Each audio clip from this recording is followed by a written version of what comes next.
The giant crystal chandelier hanging in the center of the Ritz-Carlton ballroom radiated a golden light, sparkling like thousands of eyes watching.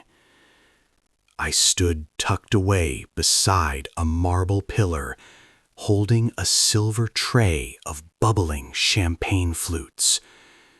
The tray felt heavy, not because of the glass, but because of the weight of humiliation pressing down on my shoulders. Today was the 30th anniversary of Carter's Cuisine, the culinary empire my wife's family always boasted about. Guests moved in droves, the sound of expensive leather shoes tapping on the marble floor, creating a symphony of power and money. The scent of Chanel No. 5 mixed with the aroma of expensive black truffles wafting from the open kitchen. That was the smell of success. But to me, it was the smell of hypocrisy. More wine, Lucas? The booming voice of Mr. Carter, my father-in-law, rang right in my ear. He didn't even look at me, his eyes glued to the senator standing opposite him. He snapped his fingers, the sharp sound people usually use to call a dog or a low-class waiter. I stepped forward, tilting the bottle of Dom Perignon, pouring a stream of golden liquid into his glass. "Thank you, son," the senator smiled politely at me. "Oh, don't mind him," Mr. Carter laughed loudly, patting the senator's shoulder. "He's just Lucas, my useless son-in-law. He loves to serve. It must be the instinct of someone born in the lower class." Laughter erupted around us. Eyes turned toward me, scrutinizing, pitying, and despising. I kept a smile on my lips, a smile I had practiced in the mirror 1,000 times to hide the storm raging inside. "Enjoy your drink, father," I said softly, then retreated into the shadows. From this hidden corner, I saw Elena, my wife. She was standing in the center of the auditorium, radiant in a wine-red evening gown with a daring slit. She was beautiful, with the sharp and cold beauty of a scalpel. But the person wrapping his arm around her waist was not me. It was Julian. Julian Vong, the venture capital tycoon, known as the King Midas of the restaurant business. He whispered something into Elena's ear.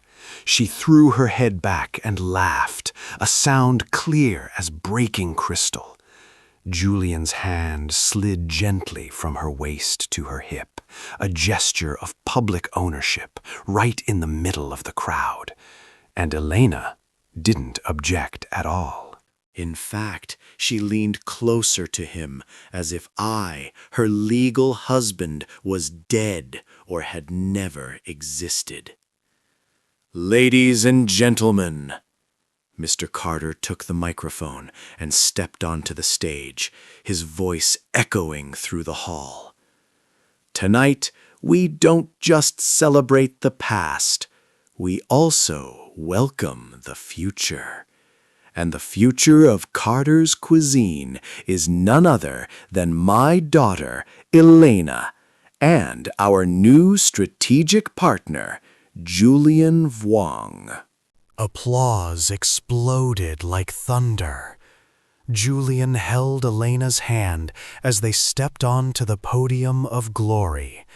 They looked like a perfect couple stepping out of a Forbes cover. Mr. Carter continued, his gaze sweeping over the crowd and stopping where I stood, even if only for a brief second. To achieve this success, we need people with vision, eagles who dare to fly high. Not turkeys that only know how to walk around the backyard and cling to women's skirts. Right?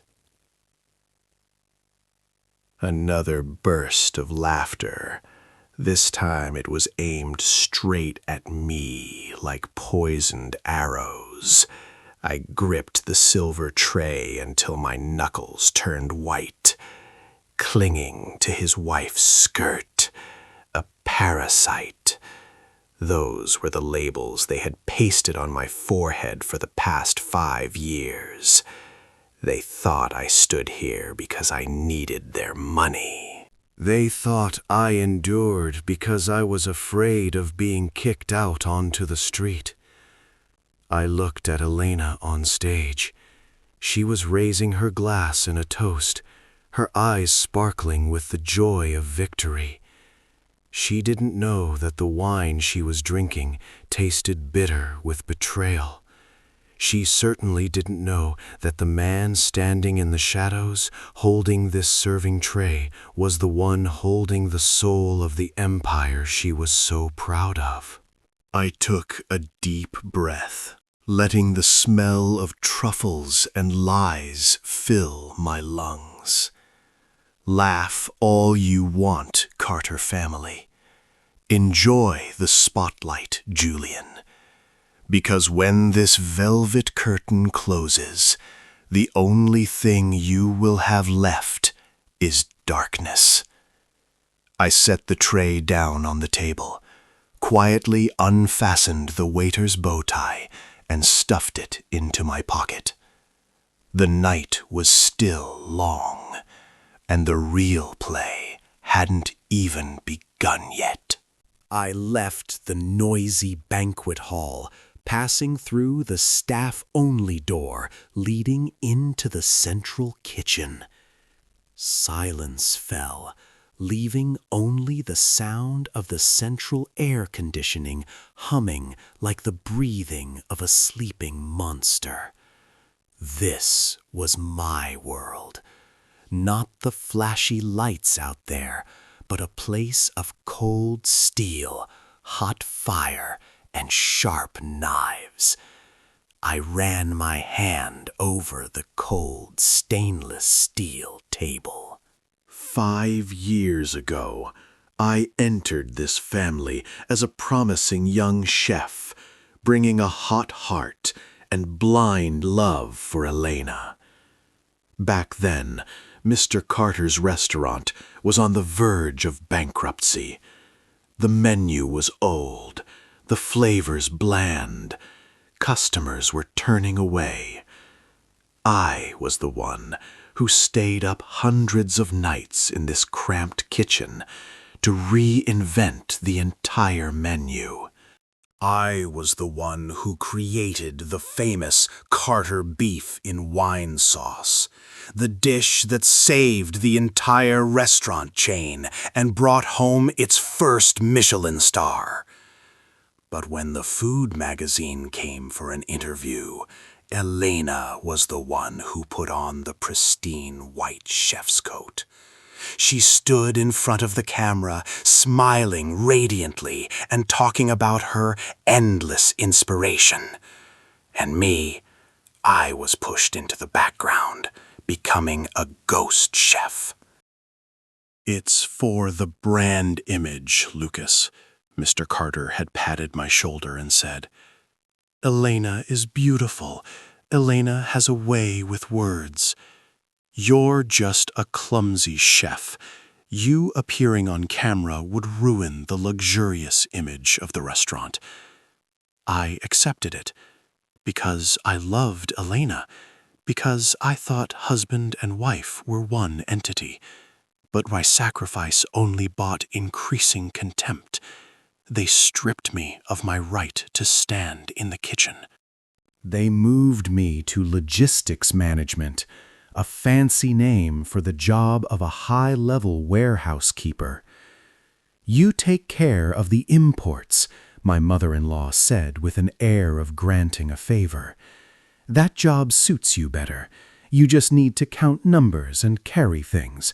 No need to use your brain much." They thought they were tormenting me. They didn't suspect that pushing me to the bottom of the operating system helped me see the filthiest things they tried to hide. I walked toward cold storage number 4, where the special ingredients were kept. The -20 degrees Celsius cold hit my face as soon as the heavy door opened. Biting cold, like Elena's heart right now.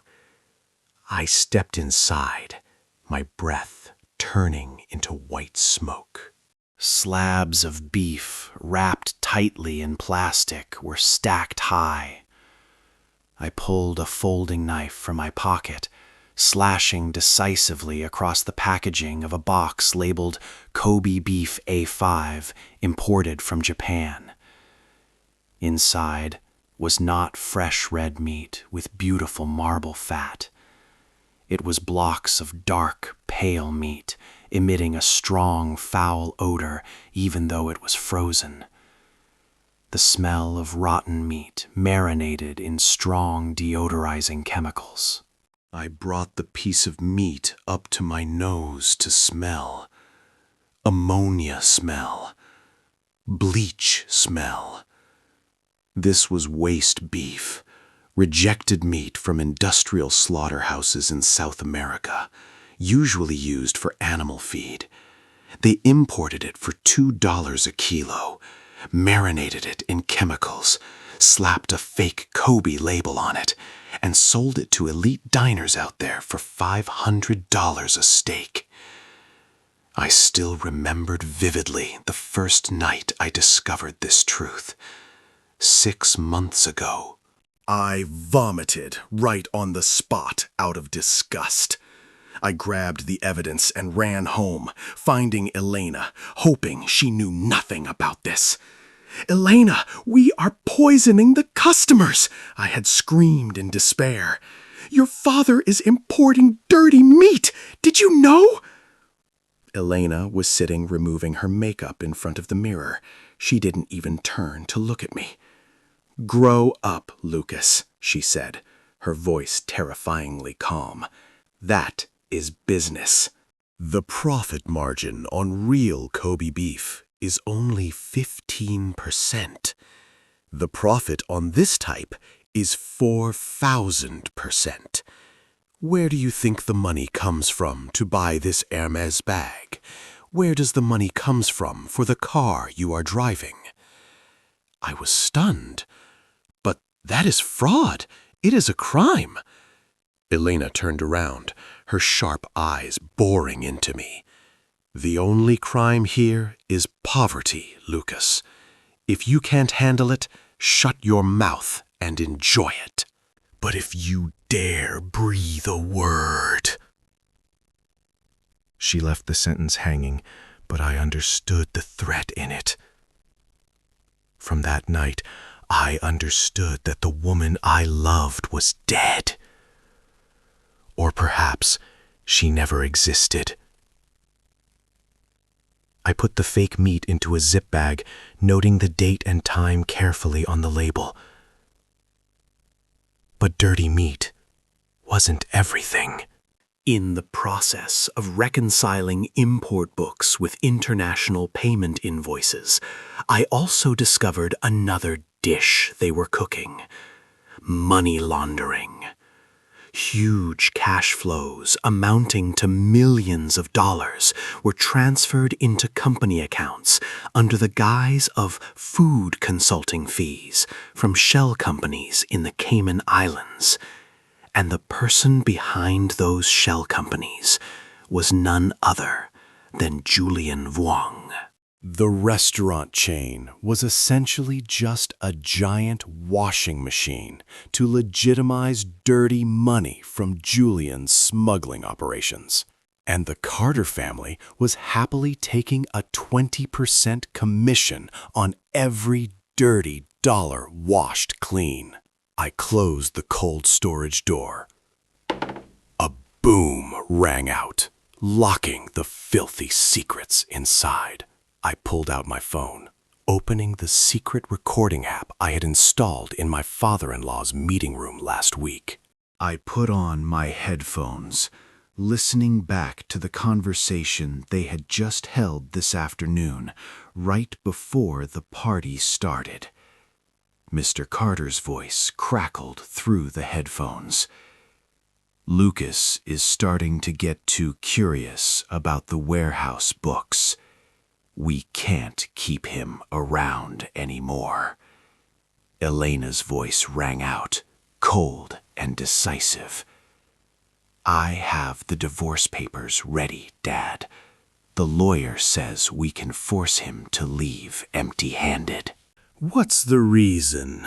Julian's voice chimed in, sounding full of mockery. Adultery, Elena replied curtly. I hired someone to Photoshop him into a hotel with some call girls. With Lucas's weak personality, he won't dare to sue. Kick him out, then Julian and I will merge the two companies. Carter's Cuisine will go public, and we will become billionaires. I took off the headphones, rolling them up neatly. Adultery? Merger? Billionaires? They had planned my death. They intended to kill my honor, steal the 5 years of my youth, and kick me to the curb like a mangy dog. I stood leaning against the wall, feeling the cold of the ceramic tiles seeping through my thin shirt. I didn't feel angry. Anger is a luxury emotion for those who still have hope. I only felt an intense focus, sharp and cold, like the sashimi knife I used to sharpen every day.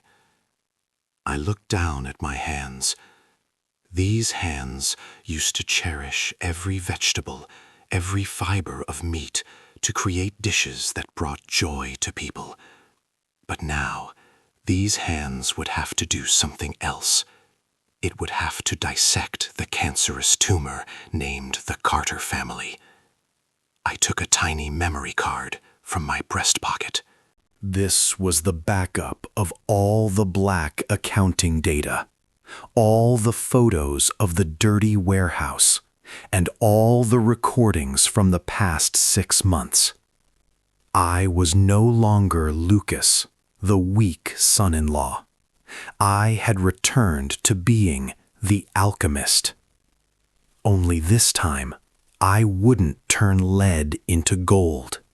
I would turn their gold into ashes. My phone vibrated slightly. A message arrived from an unknown number. The file is complete. The FDA and IRS have received your gift package. They will arrive tomorrow morning. Good luck, Chef. I smiled, putting the phone away. I adjusted my collar, smoothing out the wrinkles on my old trousers. I pushed the door open and walked out of the kitchen, returning to the lavish party out there. They wanted me to serve? Fine. I would serve them the final dessert, the dish the French call la revanche, revenge. And I guaranteed it would be very hard to swallow. The next morning, the Carter mansion was submerged in the gloomy and heavy atmosphere of hangovers. The smell of sour wine mixed with the pungent scent of herbal hangover cures spread throughout the gilded hallway. I was kneeling on the living room floor, diligently scrubbing the red wine stain Julian had accidentally spilled on the Persian rug last night. They didn't call a cleaning service. They had me. Ring, ring, ring. The landline phone rang out, tearing through the sluggish silence of the morning. Mr. Carter stepped out of his office, his face puffy and red, holding the phone with a look of sheer panic. What? Health inspectors? Why today? Those bastards usually only come at the end of the month. He slammed the phone down, turning to shout, his voice cracking with fear. Elena, Julian, wake up now. There is a tip that the interagency inspection team is on their way to the flagship restaurant. They will be there in 30 minutes. The whole house was in chaos, like an anthill doused with boiling water. Elena ran down the stairs, hair disheveled, makeup not yet applied, her face revealing pale anxiety. Julian followed, buttoning his shirt as he walked, his usual arrogance gone, replaced by tension. "What do we do?" Elena hissed. "Cold storage number 2 is full of 500 kilos of expired beef that haven't been relabeled yet. If they open that storage, we will lose our license permanently. And the accounting system too," Julian added, sweat beading on his forehead.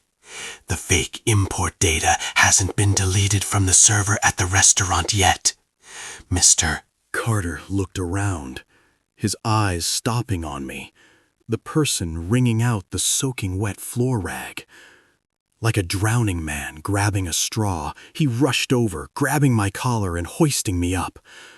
"Lucas, you are the only one who knows the warehouse layout and the operating system. Go there immediately. I don't care how you do it. Disperse that pile of meat, or hide it somewhere even drug dogs can't now. Hurry up." I looked into his bloodshot eyes. The fear, the cowardice, and the dependency. They despised me, considered me useless. But when disaster struck, they threw me out as a shield.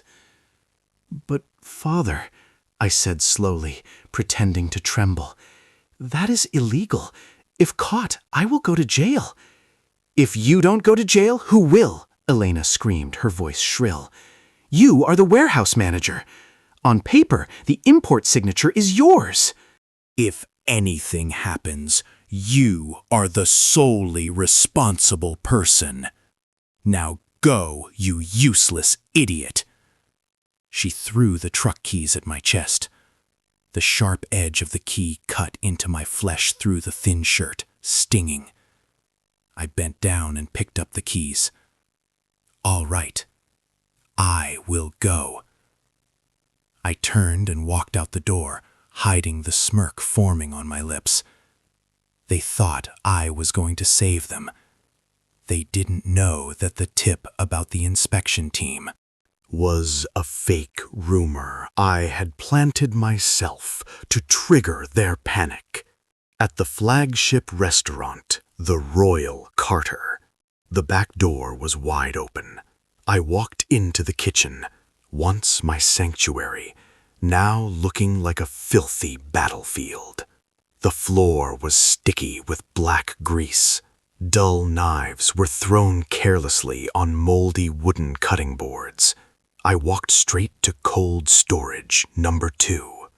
Just as Elena said, 500 kilos of expired beef lay there, emitting a foul stench even at sub-zero temperatures. I didn't disperse them. I turned on my phone's flash, filming a close-up of each box. I zoomed in on the label clearly stating Exp 6 months ago. I zoomed in on the Made in Brazil text pasted over by the Kobe Japan sticker. "This is exhibit number 1, I whispered into the phone microphone. Then I pulled a few empty cardboard boxes to cover the pile of dirty meat clumsily.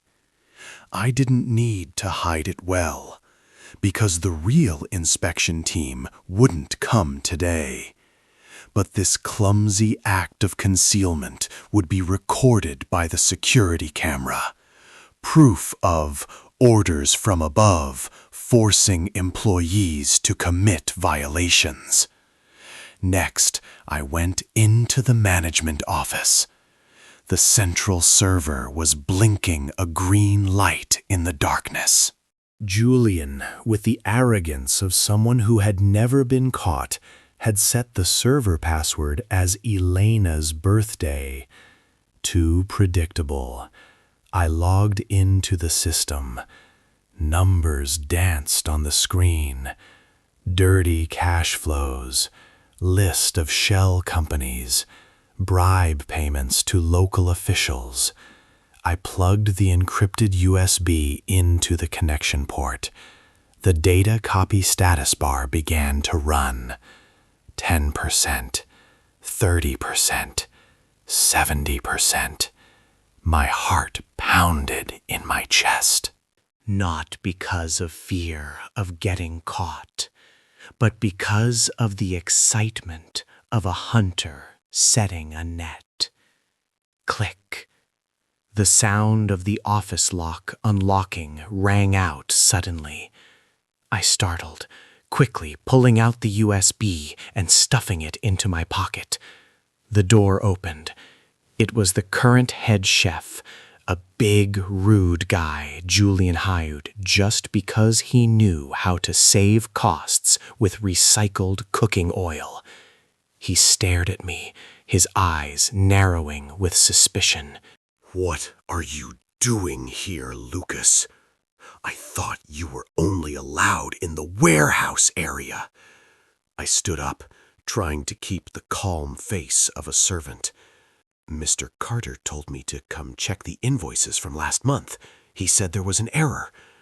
The head chef snorted, stepping closer to me, the smell of cheap tobacco blowing into my face. Don't play games, kid. I know you're bitter about being kicked out of this kitchen. But this is my territory. Get out before I use this boning knife to trim your face. He tapped the knife hanging at his hip. I bowed my head, feigning fear. Yes, I'm done. I'm leaving right now. I squeezed past him, walking quickly out of the office. As soon as I was out the back door, I leaned against the brick wall, letting out a long breath. My hand in my pocket gripped the USB tightly. I had it. The heart of the Carter Empire was now neatly in my pocket. 3 days later, the atmosphere in the house had returned to normal after the false alarm. They believed my resourcefulness had helped them bypass the inspection team, which actually never came. But instead of being grateful, they decided this was the time to eliminate the only witness who knew too much about their filth. In the evening, after dinner, Elena called me into the study. Julian and Mr. Carter were already sitting there, looking serious like a jury. On the polished mahogany table lay a thin file and a fountain pen. "Sit down, Lucas," Mr. Carter said, not looking up. I pulled out a chair and sat opposite them. Elena pushed the file toward me. "Sign it." I opened it. Divorce papers. "We don't have a common voice anymore, Lucas," Elena said, her voice dry as if reading a financial report. "I need a man with ambition, with status to walk with me. And you?" She looked me up and down with fake pity. "You just want to settle for being a lowly chef. We are in 2 different worlds." I flipped to the asset division page. Around 0. "I will leave empty-handed?" I asked softly. Julian smirked, throwing another envelope onto the table. Photos. Photos of me hugging a strange girl in a dim bar. photos of me walking into a hotel with another woman. All were photoshopped or sneakily taken angles to create misunderstandings. Do you want to leave empty-handed, or do you want to leave with the reputation of adultery and be sued for defamation of character? Julian threatened. I think you are smart enough to choose the easy way. Sign the papers, leave here tonight, and keep your mouth shut about the warehouse business. Otherwise, these photos will be on your mother's desk in the countryside tomorrow morning. They dragged my mother into this. That was the final straw. My patience shattered, but on the outside, I still kept a face of resigned submission. I picked up the pen. My hand pretended to tremble. I signed my name on the divorce papers. The strokes were squiggly, weak. All right, I said, my voice choking. I will go. Elena snatched the papers, checked the signature, and smiled triumphantly. Right decision, Lucas. I will have someone pack your things. You have 1 hour to leave here. I stood up, looking at them one last time. 3 faces, greedy, cruel, and stupid. They thought they had won. They thought they had just gotten rid of a parasite. They didn't know that they had just released a tiger back into the forest. 11 p.m. It was raining heavily. I carried my small suitcase, standing under the eaves of a shabby eatery in Chinatown. This place was miles away from the flashy world of the Carters. A black sedan pulled up in front of me. The car window rolled down. A middle-aged man with white hair and sharp eyes looked at me. It was Marco Rossi, chairman of the Rossi Food Corporation, the nemesis the Carter family had used dirty tricks to drag through the mud 3 years ago. He had once been falsely accused of food poisoning by an article Julian hired someone to write. "Are you sure about what you have, young man?" Marco asked, his voice hoarse. I said nothing.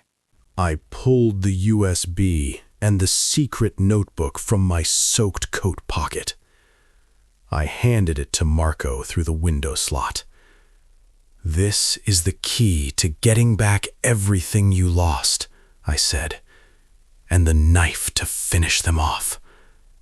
Marco took the USB, his eyes lighting up in the darkness. "Why are you doing this? You were once part of them." I looked at the white curtain of rain pouring down on the city. "I am not part of them. I am a chef." "And the first rule of a true chef is," I turned back to look straight into Marco's eyes, "never allowed to serve garbage to diners, even if that garbage is served on a gold plate." Marco nodded slowly, a look of respect appearing in his eyes. "All right, the Alchemist. Our contract begins to take effect. Tomorrow morning, my investment fund will start buying up Carter's bad debts. Prepare yourself. The divorce court hearing next week won't be your funeral. It will be your grand debut stage." The car rolled away, disappearing into the rain. I stood there alone, soaked, freezing. But inside me, a fire was burning more fiercely than ever. I pulled the wedding ring off my ring finger. The mark of the ring was still clearly imprinted on my skin, pale white. I gripped it tightly in my hand, then swung hard and threw it into the roadside trash can. Clang! The sound of metal hitting the trash lid sounded dry. Goodbye, weak Lucas. Hello, revenge. The Carter meeting room on the top floor of the Carter Tower was cold as a morgue. The Carter family lawyer, a balding man with a permanent smirk, pushed a check toward me. The thin piece of paper slid across the glossy black glass table, making a dry swish sound. I glanced at the number. $50,000. A cheap figure, equal to only one night of Julian treating guests to wine. This is Elena's final mercy for you, the lawyer said, tapping his finger on the check. Sign the non-disclosure agreement, take the money, and disappear from this city. If you breathe a word to the press about anything in the kitchen, this money will turn into legal fees to put you in jail for slander.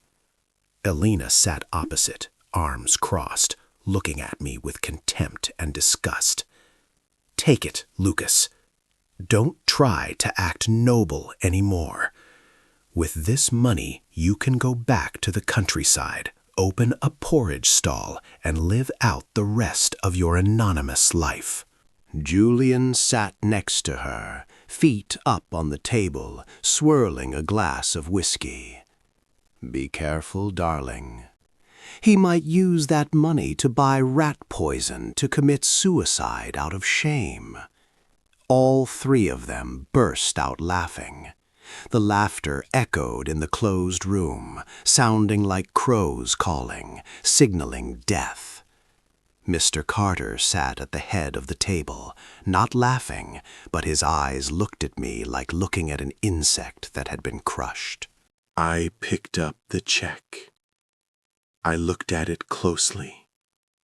Then I slowly tore it in half. Rip! The sound of tearing paper rang out sharply, cutting through their laughter. I tore it again into quarters, into eighths. Then I let the scraps of paper fall scattered onto the glass table like falling snow. You value my silence too cheaply, I said, my voice deep and resonant, no longer holding any of the fake trembling from yesterday. Elena slammed the table and stood up, face red. Are you crazy? Do you think you have the right to bargain here? You have nothing in your hand, no money, no power, no honor. I smiled. A cold smile that had never appeared on weak Lucas's face. I don't have your money, but I have something else. I bent down, opening the old leather briefcase at my feet. I took out 3 thick envelopes, throwing them hard onto the table. Thud! The 3 envelopes slid in 3 directions, stopping in front of Mr. Carter, Helena, and Julian. Opened them. Parting gifts. Mr. Carter tremblingly picked up the first envelope. He pulled out a stack of papers stamped with the bright red seal of the Food and Drug Administration, FDA. What is this? He stammered, eyes bulging at the bold text. Subpoena. Level 1 Food Safety Violation Report. Using dirty meat containing banned substances. Faking origin. Expected penalty. Permanent license revocation and imprisonment from 10 to 20 years. Tore open the second envelope. He skimmed through it, then his arrogant face distorted into utter horror. It was an emergency investigation order from the Internal Revenue Service and the Financial Crimes Enforcement Network. Money laundering, I said for him. Julian Vu, did you think your network of shell companies in the Cayman Islands was invisible? I sent the entire statement of dirty cash flows you pumped into Carter's cuisine to the economic police this morning. Congratulations, you're about to be on the front page, but in the wanted section. Julian jumped up, lunging toward me like a mad beast. You bastard, I'll kill you. But before he could touch me, the meeting room door burst open. 2 large building security guards walked in, but not to protect him. They stood blocking me under the orders of the new owner. Elena looked around, utterly panicked. What is happening? Dad? Julian? Why is it like this? She picked up the 3rd envelope. The final envelope. She pulled out a thick contract.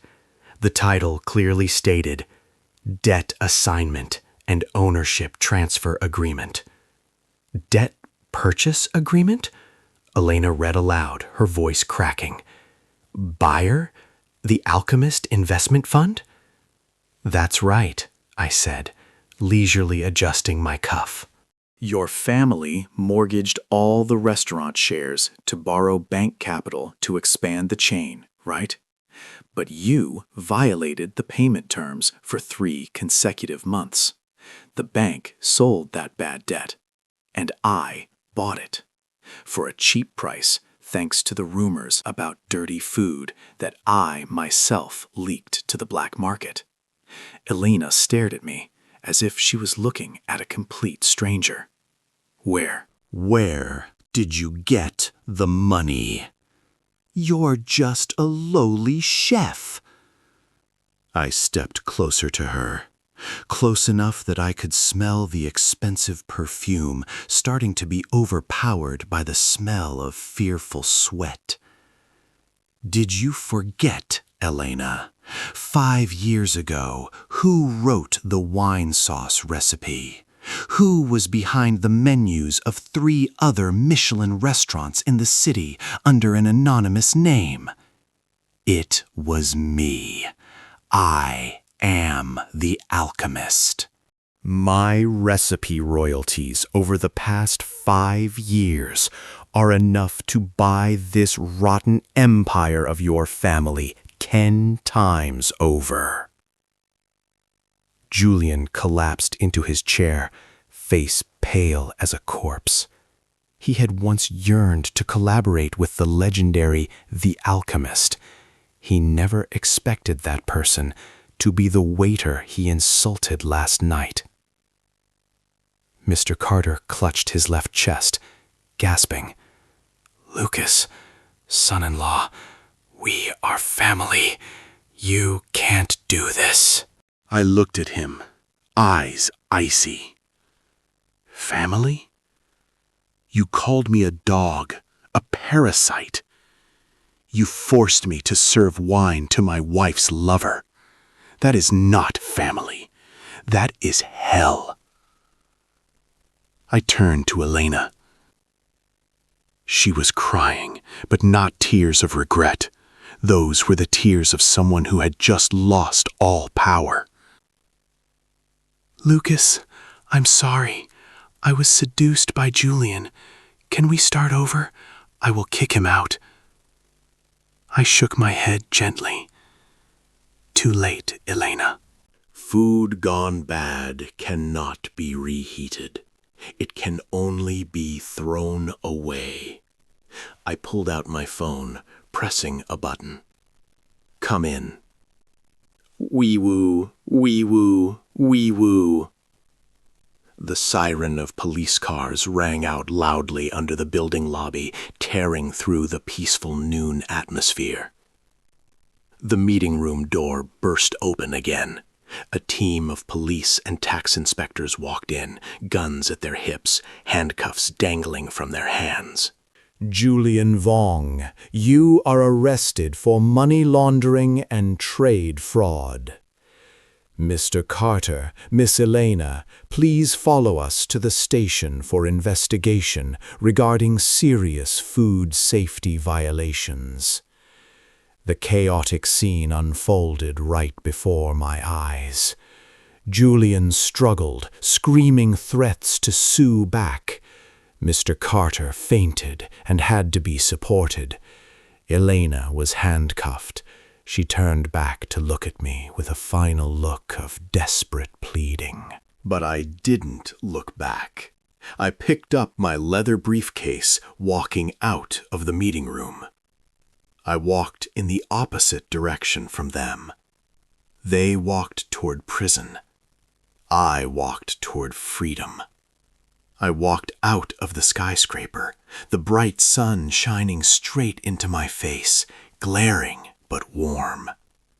I took a deep breath. No more smell of fake perfume.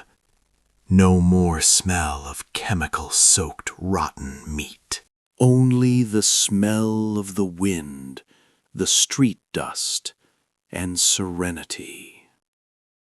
6 months later. A quiet, small alley on the outskirts of the city. No flashing LED signs, only a small wooden board hanging in front of the door, carved with just one word, Lucas. Inside, the cozy space had only 10 seats surrounding an open kitchen counter. Customers sat packed, but no one talked loudly. They were focused on observing. I stood in the kitchen, wearing a pristine white chef's coat. No logo, no Michelin stars pinned on my chest. I held a sharp Japanese knife, slicing onion slices as thin as paper. The sound of chop, chop, chop rang out rhythmically, like Zen music. On the stove, the oil pan was hot.